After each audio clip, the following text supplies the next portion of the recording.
twandyagadde okumanya message yo eriki ery'eggwanga ku nsonga ya Meja omu yavuddeyo n'agamba nti Uganda flag we banaagikwatira mu dduuka ly'omuntu oba awantu wonna gunaaba musango era abanaaba baziwanise bakuvunaanibwa. Njagala okunga bannayuganda mwenna abali eyo nti bwe mulaba omuntu yenna, omubbi yenna, omuzigu yenna oba omumenyi w'amateeka yenna ng'alumbye munnayuganda, ng'alumbye edduuka lya munnayuganda oba ennyumba ya munnayuganda, okulinyagulula kubanga ayina bendera y'eggwanga, mumukoleko ng'amateeka bwe galagira.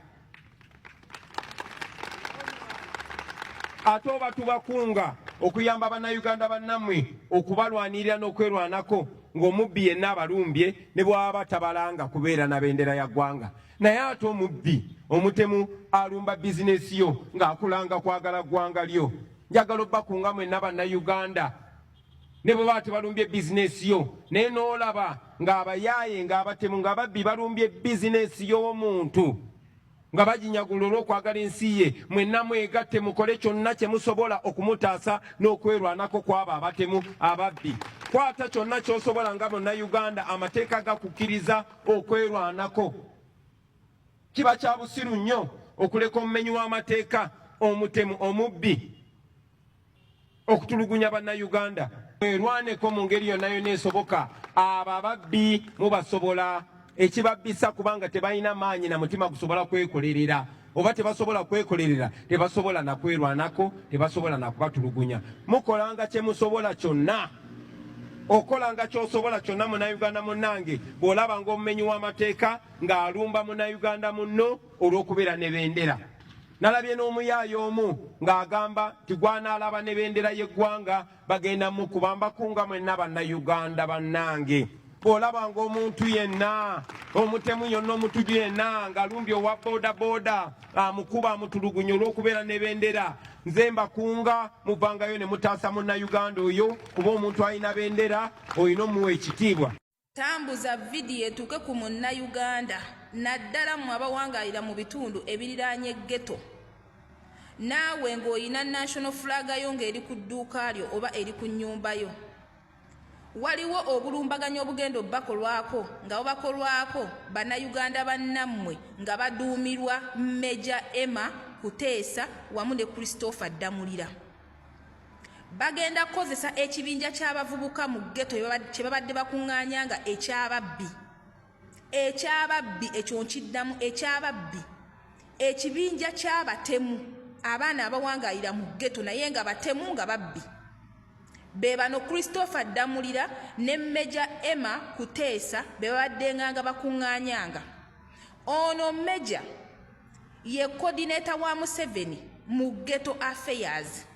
Gwolaba mu katambi waneeno agezaako okuduumira abaana ba ghetto ababbi, abakozi b'ebikolobero mu ggwanga Uganda abaliwo okunyigiriza n'okucunya munnayuganda n'ebibye, okugenda nga batandika okukuba buli akutte national flag, buli akutte Uganda flag naye bakusanga ng'ogiwuuba buwuubi.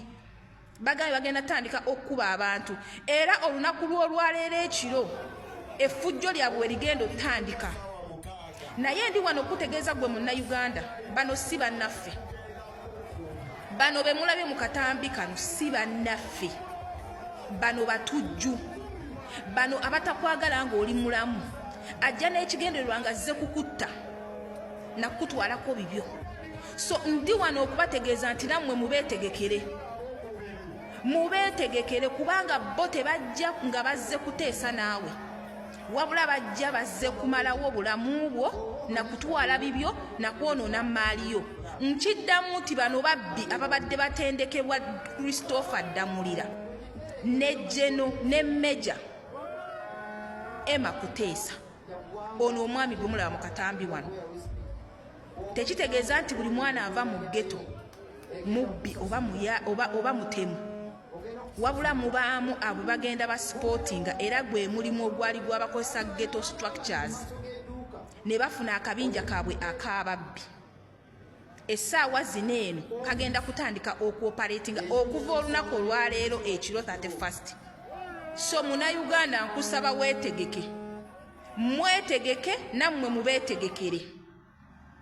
bano ekitwawulako nti nno si bannaffe mu bikolwa bye bakola naye ate ekitugatta bannayuganda balina omusaayi ng'ogwaffe bawangaalira mu bitundu bye tuwangaaliramu so yessaawa okubeetegekera bw'oba weetegekera omubbi tomwetegekera ng'agamba nti ogenda kwetegekera omuntu agenda okukwasa ekisa nammwe mubeetegekere kano akaseera ke tulimu kakwepreparinga okupreparinga abo be bakozesa nga batubeeramu ne gavumenti ya NRM kuba bano babbi bano si bannaffe bano babbi bano si bannaffe bano batemu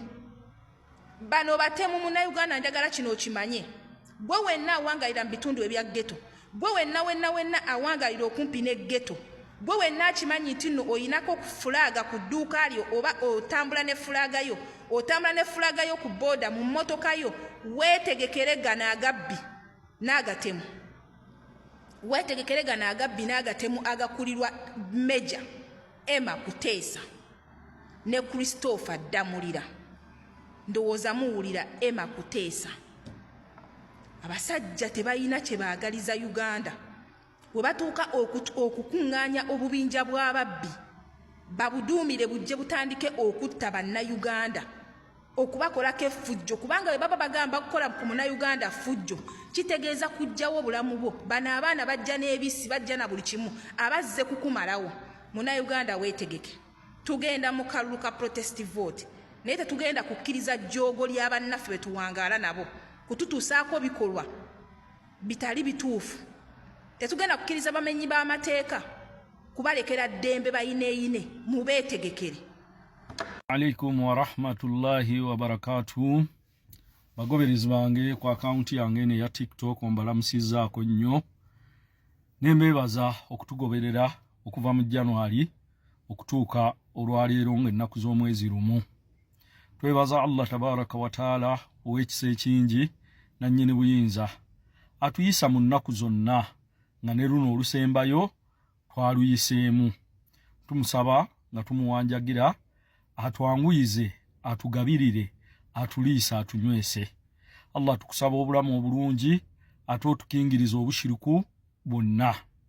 Muganda waffe mukulu Swaba Kasumba ekikolwa kye wakoze si kituufu. Tusaba ekyo tujja kyogerako edda. Njagala okwagaliza mikwano gyange mwenna abo bonna buli alina kyanyambye mu kiseera okuva mu January okutuuka mu December olunaku lwa jjo nga 31. Mbeebaza nsaba Allah abaddizeewo abo bonna benkosezza mu ngeri emu oba endala mbeetondera nti munsonyiwe waliwo ebiteebereka. Abo bonna bempisizza obulungi nsaba Allah mpeemu obulungi sikikoze lwakuba nti mmwe munsasulemu mbikoze olw'okuba Allah tabaraka wa taala yalina okumpa empeera eziri mu ebyo ebirungi bye mbakoledde. Nsaba Mungu wange annyongere obulamu obulungi sobole okuba nga mwogerako buli kaseera nga musinza aleme kunva ku lulimi lwange n'okusaalira ku nabbi we Muhammadi sallallahu alaihi wasallam gwe yatusindikira.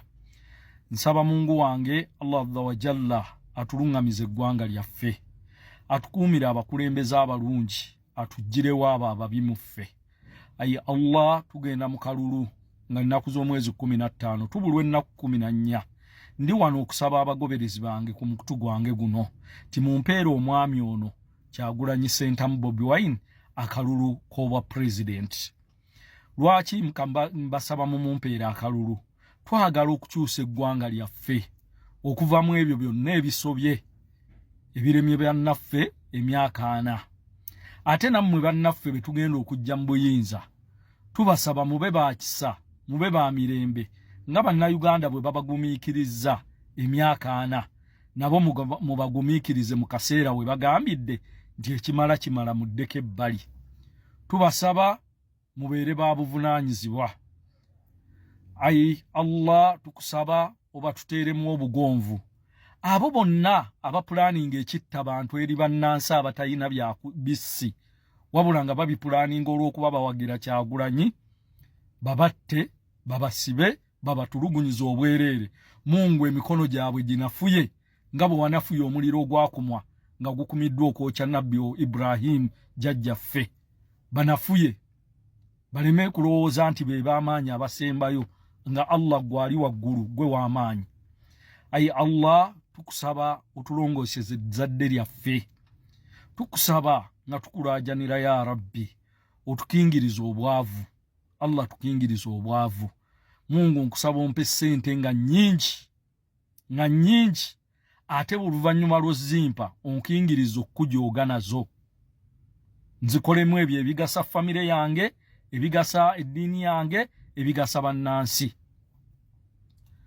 Tusaba ow'ekitiibwa Allah nkiddamu otuyise mu kalulu kano mirembe. Abo bonna abeesomye nga bali eyo bapulaninga kutta bantu olw'okuba tebabawagira, kyokka nga abantu abo be bapulaninga okutta be babawagidde emyaka 4 ne babagumiikiriza, nga bo tebaasobola kugumiikiriza bannaabwe nga Idi Amin, tebaamugumiikiriza wadde okuweza emyaka 10, neffe tumugumiikiriza emyaka 4 nga atutulugunya, atufutubaddeko, wabula ffe alaba okumujja mu buyinza alina kututta na kutusiba.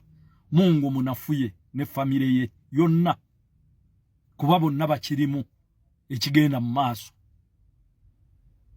Tukusaba Mungu otuwe obusobozi obulwanirire amazima n'akalulu kaffe mu bwesimbu. Bannayuganda bannange, ennaku z'omwezi zigenda kubanga 15 omwezi guno gwe tuyingidde, leero lumu eba ebula ennaku 14. Mbeegayiridde bagoberezi bange abanjagala ennyo munnondere Kyagulanyi Ssentamu Bobi Wine ku bwa pulezidenti w'eggwanga. Ensi yaffe ekyuke, abaana baffe balabe ku Uganda eyeeyagaza nga bajjajjaffe gye baalabako. Tugobe obulyake, tugobe obusosoze. Ate nammwe be tugenda okujja mu buyinza tweyama gye muli, tetugenda bayisa bubi. Ffe tetuzze kuwoolera ggwanga gye muli olw'ebyo ebitukoleddwako byonna. Tulwanyise enguzi nga bannayuganda, kuba enguzi ya bulabe nnyo gye tuli. Kyekituwagiza ensonga.